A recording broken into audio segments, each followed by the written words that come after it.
What if I told you Nigeria is attempting something no government has ever completed? A project so massive it could reorder the entire economic future of the country. A superhighway stretching along one of the most unstable coastlines in Africa.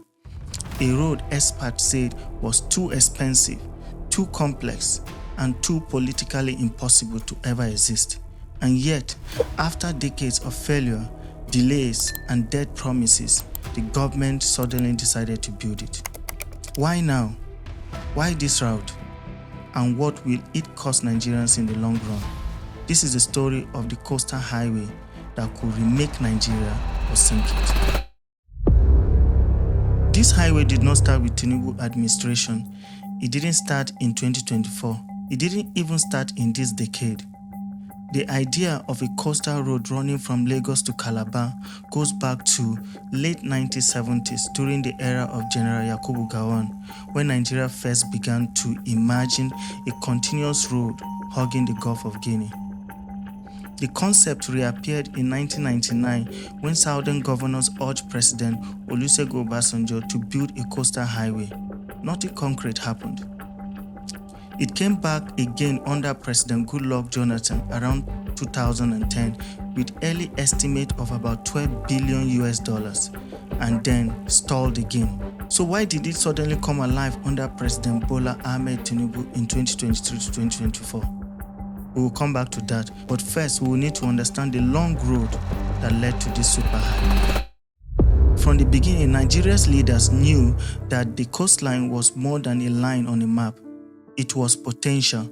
In the late 1970s, as oil wealth reshaped the country and new national infrastructure was being imagined, the idea of a road connecting Lagos to Calabar appeared in government plans. The logic was straightforward.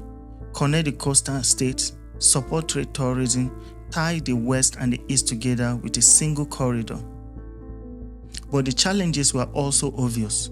Mangrove swamps, creeks and rivers, unstable flood-prone land, huge construction cost. The project survived as a file, a line on a paper, something every administration could talk about, but none could fully fund. In 2010, President Goodluck Jonathan dusted the file and revived the concept. By 2013, the Niger Delta Development Commission (NDDC) had hired consultants to study an east-west coastal road across 9 states. Early estimates suggested a cost of roughly $12 billion.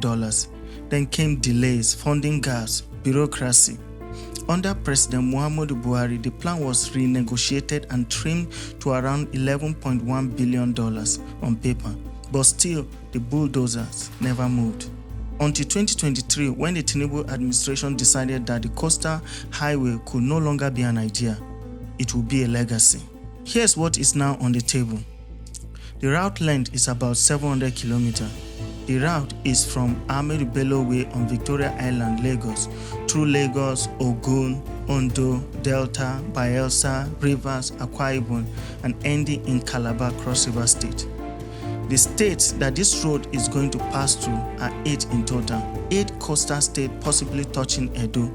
They design up to 10 lanes in the Lagos section, a reserved median for future rail, elevated sections, bridges, and causeways over creeks and wetlands.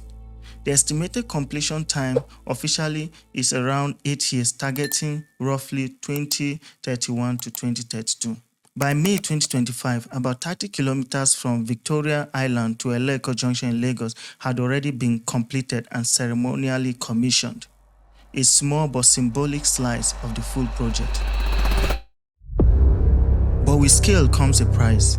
Early figures place the total cost of the Lagos-Calabar Coastal Highway around 14 to 15 trillion naira, roughly 11 to 12 billion US dollars at past exchange rates.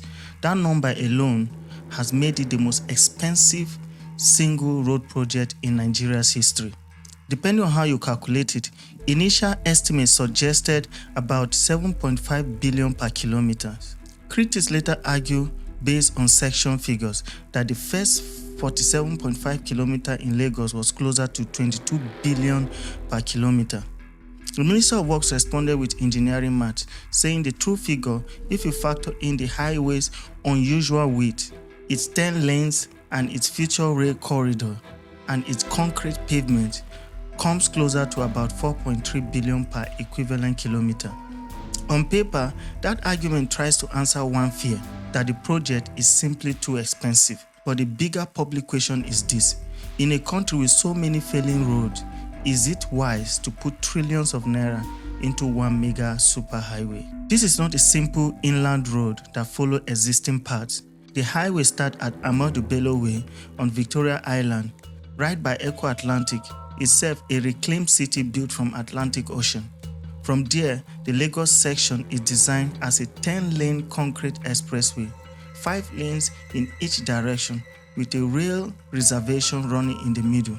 Beyond Lagos, it is expected to continue as at least a 4-lane expressway with a right-of-way of up to 100 meters to accommodate lanes, drainage, greenery, and the planned rail line. Concrete pavement is more expensive than asphalt, but the government argues it will last longer, potentially 50 to 100 years in wet coastal conditions where traditional asphalt often fails after just a few rainy seasons. But the real challenge isn't just the surface, it is the land under it. The route crosses mangrove swamp in Niger Delta, soft waterlogged soils, erosion-prone coastline, rivers and creeks that need bridges. Early charters suggested as many as 180 bridges might be needed along the route. That number hasn't been officially confirmed, but what is certain is that dozens of bridges and elevated sections must be built. In some areas, engineers are exploring slightly more upward alignment to reduce bridge length and cost, but there is no version of this project that avoids water. This is a highway built in a constant negotiation with the sea. If you want to understand why this highway is controversial, you don't need to go to Bayelsa or Cross River. You just need to stand on the beach in Lagos. In April 2024, bulldozers arrived at parts of Oniru and landmark houses on Victoria Island. Within days, a 3-kilometer stretch of popular beachfront businesses was cleared to make way for the Lagos section of the highway. Landmark Leisure Beach, one of the Lagos' busiest private beaches, saw structures demolished. Beach bars, restaurants, lounges, clubs, event areas.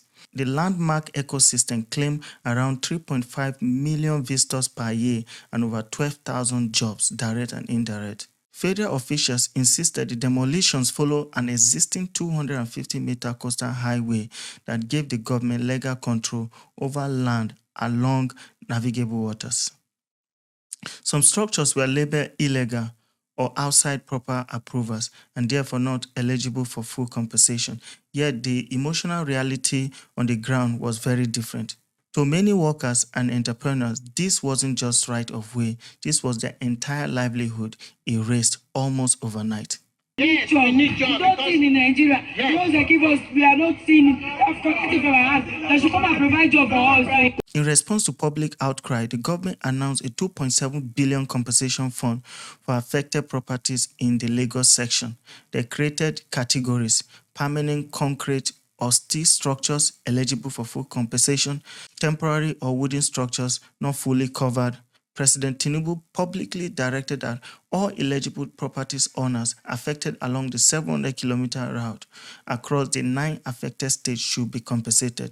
But critics say the timeline was too fast, the notices too short, and the process not transparent enough. And Lagos is only the beginning. Early estimates suggest that fewer than 700 houses may be affected along the entire route. But for each of those homes, for each farm or small business, the impact is not a statistics. It is everything. This is the human cost that never appears in cost per kilometer calculations. Behind the concrete and steel is a company name that keeps coming up: High-Tech Construction Company Limited.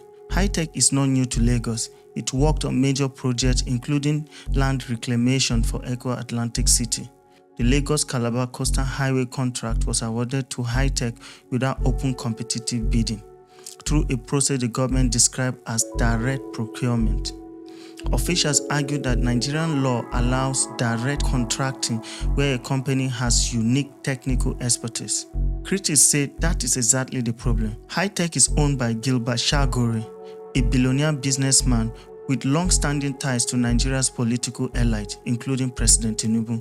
Opposition figures and civil society groups have described the award as a textbook case of corruption and have called for full publication of feasibility studies, cost breakdowns, and environmental impact assessments. The government insists that due process was followed, that the cost is defensible, and that high-tech was chosen for its proven capacity to manage complex coastal engineering. But the public trust in Nigeria's government procurement process is already fragile. So as the first 30 km was commissioned in 2025, many Nigerians were not just looking at the fresh concrete. They were asking, how was this paid for? Who benefits the most? And what happens if the money runs out? Then there is the environment. By law, a project of this scale requires a full environmental impact assessment before major works begin. But in early 2024, as demolition and sand filling were underway in Lagos, letters were still going out, inviting residents to environmental impact assessment scoping meetings. This raised one disturbing question: was construction moving faster than environmental approval? Environmental experts warn that much of Nigeria's coastal line, especially in Lagos and Ogun State, is already under pressure from coastal erosion, subsidence, and sea level rise. Some studies suggest that up to 80% of the proposed coastal stretch already suffers shoreline retreat.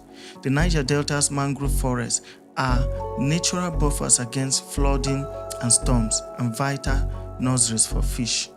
Clearing them for a highway could have consequences that go far beyond traffic.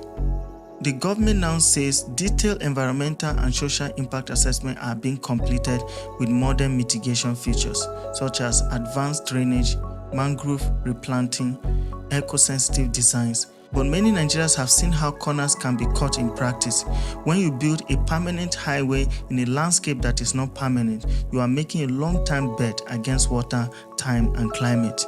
With all of this controversy, it is easy to forget why the project exists at all. If the Lagos-Calabar Coastal Highway is completed to a high standard, its potential benefits are enormous. Today, driving from Lagos to Calabar can take 14 hours or more along inland route that are often potholed, flooded, and simply unsafe. A modern continuous coastal highway could cut that journey roughly in half to around 7 hours in ideal conditions. It will link Lagos Port, Tinkan, Apapa, and Lekki, the Lekki Free Trade Zone, the Dangote Refinery in Ibeju-Lekki, proposed sea deep port in places like Ondo, the oil hub of Port Harcourt, tourism and industrial areas in Akwa Ibom and Cross River State. Along the route, new logistic hubs, warehouses, industrial parks, and housing estates will spring up around interchanges. Analysts estimate tens of thousands of direct jobs during construction and tens of thousands more indirectly, from cement suppliers to food vendors to transport operators. Some optimistic projections claim that there will be significant drops in employment across coastal states if the corridor is fully developed. For Lagos specifically, the highway could act as a pressure valve, shifting some industry, warehousing, and even housing toward nearby states, while still keeping Lagos as the commercial anchor. In that scenario, Lagos doesn't lose its importance, it extends it from city to a region. But Nigerians have had big promises before. The East-West Road in the Niger Delta was launched in the early 2000s to link Warri, Port Harcourt, Uyo, and Calabar. 2 decades later, large sections of that road have been delayed, damaged, or incomplete. The second Niger Bridge, about 1.6 kilometers long, took 8 years to complete and around 200 billion naira. The Lagos-Calabar Coastal Highway is several times more ambitious, more expensive, and technically more complicated. So the real fear is not just cost, it is incompletion. A highway that stands strong in Lagos but fades into half-built pillars and washed-out embankments in the Delta. For many Nigerians, the question is not, is this idea good? The question is, can this country execute a project of this size from Lagos all the way to Calabar without losing its way?